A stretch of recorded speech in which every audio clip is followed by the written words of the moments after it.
kalbinde vurmuşlar.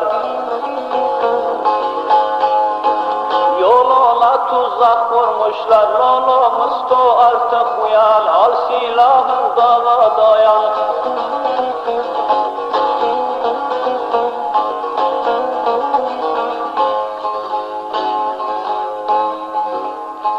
Ne okulun ne de suyun, sel içinde gider çulun.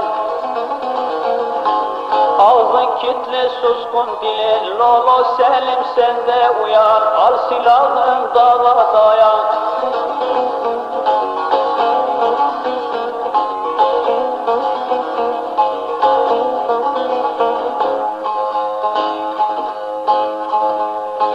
Soğan gibi hep soyulduk, Avrupa'ya köle olduk.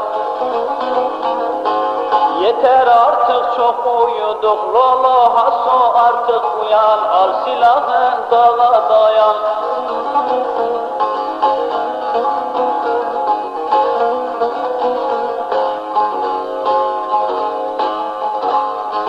Amerika'yı kovalım, emperyalizmi yıkalım. Devran kimdedir bakalım, Lolo Musto artık uyan, Lolo Haso artık uyan.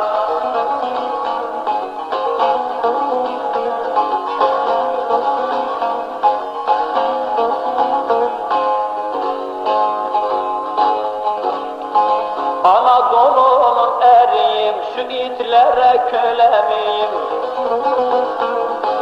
Ağa beyliği silelim, Lolo Kazım sen de uyan, al silahın dağa dayan.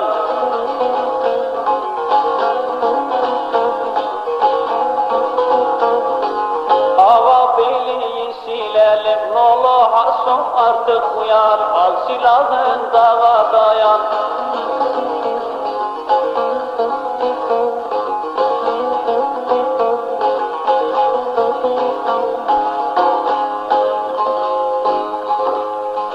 Orağın baltanı sen al, kurşunu zalimlere sal.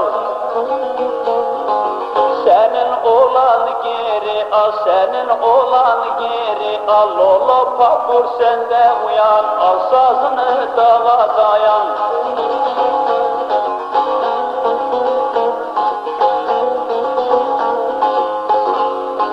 Senin oğlan geri al, senin oğlan geri al. Lolo Papur sen de uyan, al silahın dağa dayan, al silahın dağa dayan.